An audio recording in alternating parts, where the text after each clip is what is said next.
అందరికీ నమస్కారం. ముందుగా ఈ వీడియోకి ఒక లైక్ కొట్టి మన ఛానల్ని సబ్స్క్రైబ్ చేసుకోండి. మనలో చాలామందికి ప్రసిద్ధి పుణ్యక్షేత్రాలకు వెళ్ళాలని కోరిక ఉంటుంది. అయితే ప్రతి ఒక్కరూ జీవితంలో ఒక్కసారైనా సరే తప్పకుండా వెళ్ళాల్సిన కొన్ని పుణ్యక్షేత్రాలు ఉన్నాయి. ఆ పుణ్యక్షేత్రాలను దర్శిస్తే చాలు, ఎంతటి కష్టమైనా వెంటనే తీరిపోయి మీరు కోరిన కోరికలన్నీ ఖచ్చితంగా నెరవేరుతాయి. అయితే మనలో కొంతమంది ఎన్ని పూజలు చేసినా, ఎన్ని దేవాలయాలకు వెళ్ళినా ఎలాంటి ఫలితం లేదని బాధపడుతూ ఉంటారు. మీరు పుణ్యక్షేత్రానికి వెళ్తే సరిపోదు, అక్కడ కొన్ని నియమాలు తప్పకుండా పాటించాలి. అప్పుడే దేవుడు కరుణిస్తాడు. హిందువులు తప్పకుండా వెళ్లాల్సిన కొన్ని ముఖ్యమైన పుణ్యక్షేత్రాలు, వాటి విశేషాల గురించి ఈ వీడియోలో తెలుసుకుందాం. ముందుగా ఈ వీడియోకి ఒక లైక్ కొట్టి జై శ్రీరామ్ అని కామెంట్ చేయండి. హిందువులు ఖచ్చితంగా వెళ్లాల్సిన మొట్టమొదటి పుణ్యక్షేత్రంలో తిరుపతి ఒకటి. శ్రీవారి మెట్టు మార్గంలో వెళ్లే భక్తులు గోవింద గోవింద అంటూ నడవాలి.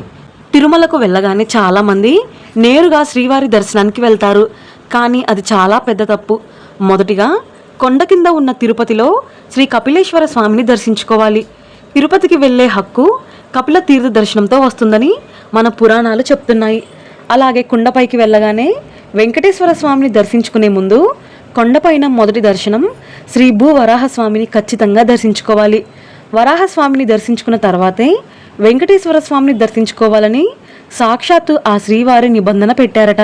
కాబట్టి వరాహస్వామిని దర్శించుకోకుండా నేరుగా వెంకటేశ్వర స్వామిని దర్శిస్తే సగం పుణ్య ఫలితం మాత్రమే దక్కుతుంది. గర్భగుడిలో స్వామివారి ముందుకు వెళ్ళగానే కళ్ళు మూసుకొని జపం చేస్తారు. ఇది చాలా పెద్ద పొరపాటు. స్వామివారి దివ్యమంగళ రూపాన్ని పాదాల నుండి స్వామివారి ముఖం వరకు కల్లారా వీక్షించాలి. గర్భగుడిలో స్వామివారి ముందు నిలబడినప్పుడు, స్వామి నీకంతా తెలుసు కదా, నీ శరణు వేడుకుంటున్నానని వేడుకోవాలి. అలాగే గోపురం పైన ఉన్న విమాన వెంకటేశ్వర స్వామిని కల్లారా చూసి దండం పెట్టుకోవాలి. తిరుమల కొండ దిగిన తర్వాత నేరుగా సొంత ఊరికి ప్రయాణం అవ్వకూడదు. కొండ కింద ఉన్న తిరుచానూరు వెళ్ళి అలివేలు మంగమ్మను దర్శించుకోవాలి. అమ్మవారి దర్శనం చేసుకోకపోతే నారాయణుడి దర్శనానికి పరిపూర్ణత రాదు. తిరుపతి యాత్ర ముగించుకొని ఇంటికి వచ్చిన వెంటనే ఇల్లంతా శుద్ధి చేసి తిరుమల లడ్డూను కుటుంబ సభ్యులకు, మీ బంధువులకు పంచిపెట్టాలి. ఇలా పద్ధతి ప్రకారం తిరుమల యాత్రను చేస్తే మీరు కోరిన కోరికలన్నీ ఆ వెంకటేశ్వర స్వామి నెల రోజుల్లోనే నెరవేరుస్తాడట. ఇక హిందువులు తప్పకుండా వెళ్లాల్సిన క్షేత్రం అరుణాచలం. అరుణాచలంలో రాజగోపురం దగ్గర ప్రతి ఒక్కరూ సాష్టాంగ నమస్కారం చేసుకోవాలి. ప్రధాన గర్భగుడిలో ఆ పరమేశ్వరుడు శ్రీ అరుణాచలేశ్వరుడుగా కనిపిస్తాడు. అరుణాచలంలో ఉన్న పరమశివుడు విగ్రహ రూపంలోనే కాదు, అక్కడ ఉన్న కొండ రూపంలో సాక్షాత్తు కొలువై ఉన్నాడు. కాబట్టి అరుణాచల క్షేత్రంలోకి అడుగు పెట్టగానే మొట్టమొదటిగా కొండను చూసి చేతులు జోడించి, స్వామి నీ గిరి ప్రదక్షిణ చేయడానికి, నిన్ను దర్శించుకోవడానికి నాకు అనుమతి ఇవ్వమని మీ మనసులో ప్రార్థించుకోవాలి. ఉదయం 3 గంటల నుండి 5 గంటల మధ్యలోనే గిరి ప్రదక్షిణ ప్రారంభించాలి. పౌర్ణమి రోజున గిరి ప్రదక్షిణ చేయడం ఇంకా విశేషం. సుమారు 14 కిలోమీటర్ల వరకు గిరి ప్రదక్షిణ చేయాలి. గిరి ప్రదక్షిణ చేసేటప్పుడు ఓం నమ శివాయ, అరుణాచల శివ అని జపిస్తూ ప్రదక్షిణ చేయాలి. గిరి ప్రదక్షిణ మార్గంలో 8 దిక్కుల్లో 8 ప్రత్యేక అష్టలింగాలు ఉంటాయి. వాటిని దర్శిస్తూ గిరి ప్రదక్షిణ చేయాలి. తూర్పు దిశలో ఇంద్రలింగం ఉంటుంది. ఈ లింగాన్ని దర్శించడం వల్ల సమాజంలో కీర్తి ప్రతిష్టలు పెరుగుతాయి. రెండవ లింగం అగ్నిలింగం. ఈ లింగాన్ని దర్శించుకోవడం వల్ల మానసిక ఆందోళనలు, కోర్టు సమస్యలు తొలగిపోతాయి. మూడవ లింగం యమలింగం. ఆర్థిక ఇబ్బందులు, అప్పుల సమస్యలతో బాధపడేవారు ఈ యమలింగాన్ని దర్శించుకోవాలి. యమలింగాన్ని దర్శించుకుంటే మీ ఆయుష్ కూడా పెరుగుతుంది. నాలుగవ లింగం నైరుతి లింగం. ఈ లింగాన్ని దర్శించుకోవడం వల్ల మీ కుటుంబంలో ఉన్న రాహుకేతు దోషాలన్నీ తొలగిపోతాయి. అలాగే సంతానం లేని వారికి సంతాన ప్రాప్తి కలుగుతుంది. ఐదవ లింగం వరుణలింగం. ఈ లింగాన్ని దర్శిస్తే జాతకంలో ఉన్న శని దోషాలన్నీ తొలగిపోతాయి. అలాగే దీర్ఘకాలిక అనారోగ్య సమస్యల నుండి వెంటనే విముక్తి లభిస్తుంది. ఆరవ లింగం వాయులింగం. ఈ లింగాన్ని దర్శిస్తే శ్వాసకోశ సమస్యలు, గుండె జబ్బులన్నీ వెంటనే నయమైపోతాయి. ఏడవ లింగం కుబేరలింగం. ఈ లింగాన్ని దర్శిస్తే మీ ఇంటి సంపద బాగా పెరుగుతుంది. ఇక అష్టలింగాలలో చివరిది ఈశాన లింగం. ఈ లింగం దర్శనంతో గిరి ప్రదక్షిణ పూర్తయిపోతుంది. ఇక హిందువులు తప్పనిసరిగా దర్శించుకోవాల్సిన క్షేత్రంలో ఇంద్రకీలాద్రి ఒకటి. విజయవాడ కనకదుర్గమ్మను దర్శించుకుంటే ఎన్ని కష్టాలున్నా సరే వెంటనే తొలగిపోయి అమ్మవారి అనుగ్రహం మీ కుటుంబంపై ఎల్లవెల్లలా ఉంటుంది. కనకదుర్గమ్మను దర్శించుకునే ముందు కృష్ణా నదిలో స్నానం చేయాలి, లేదా కృష్ణా నదిలో ఉన్న నీటిని తలపైన చిలకరించుకోవాలి. ఇంద్రకీలాద్రి పైన కనకదుర్గమ్మతో పాటుగా మల్లేశ్వర స్వామివారు కొలువై ఉంటారు. శాస్త్రపరంగా దుర్గమ్మను దర్శించుకునే ముందు మల్లేశ్వర స్వామిని దర్శించుకోవాలట. కాబట్టి మొదటగా శ్రీ మల్లేశ్వర స్వామిని దర్శించుకొని ఆ తర్వాతే దుర్గమ్మ సన్నిధికి వెళ్ళాలి. గర్భగుడిలో ఉన్న దుర్గమ్మను కల్లారా వీక్షించాలని, అమ్మవారి ముక్కుబుడకను ఖచ్చితంగా చూడాలని నమ్మకం.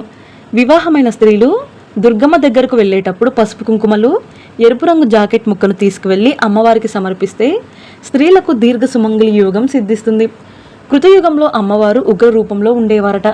అప్పుడు ఆది శంకరాచార్యులు ఇంద్రకీలాద్రిని దర్శించి అమ్మవారిని శాంతింపజేస్తూ గర్భగుడిలో అమ్మవారి పాదాల వద్ద అత్యంత శక్తివంతమైన శ్రీచక్రాన్ని ప్రతిష్ఠించారు. ఆ శ్రీచక్ర ప్రతిష్ఠన తర్వాత అమ్మవారు శాంత స్వరూపిణిగా మారి భక్తుల కోరికలు తీర్చే కల్పవల్లి అయ్యారు. దుర్గమ్మకు అలంకరించే ఆభరణాలలో ముక్కు పొడకకు అత్యంత శక్తి ఉంటుంది. లక్ష్మీదేవి కటాక్షమంతా ఆ ముక్కు పొడకలోనే ఉంటుందట. రాత్రి వేళల్లో ఆలయ తలుపులు మూసేసినా సరే ఆ వజ్రపు ముక్కు పొడక నుండి వచ్చే కాంతి కిరణాలు గర్భగుడి అంతా వ్యాపిస్తాయట. ఇక ప్రతి ఒక్కరూ తప్పనిసరిగా వెళ్లాల్సిన పుణ్యక్షేత్రాలలో వాడపల్లి వెంకటేశ్వర స్వామి పుణ్యక్షేత్రం ఒకటి. వాడపల్లి ఆలయంలోని వెంకటేశ్వర స్వామి మూల విరాట్ విగ్రహం శిలతో చేసినది కాదు, సాక్షాత్తు ఎర్రచందనం చెక్కతో స్వయంభుగా వెలిసిన దివ్యమంగళ రూపం. కోరిన కోరికలు తీర్చడంలో ఈ స్వామివారు ఎంతో ప్రసిద్ధి. 7 శనివారాల పాటు వాడపల్లి వెంకటేశ్వర స్వామిని దర్శించుకుంటే కోరిన కోరికలన్నీ ఖచ్చితంగా నెరవేరుతాయి. సంతానం లేని దంపతులు ఈ క్షేత్రంలో ముడుపు కడితే సంతాన ప్రాప్తి కలుగుతుంది.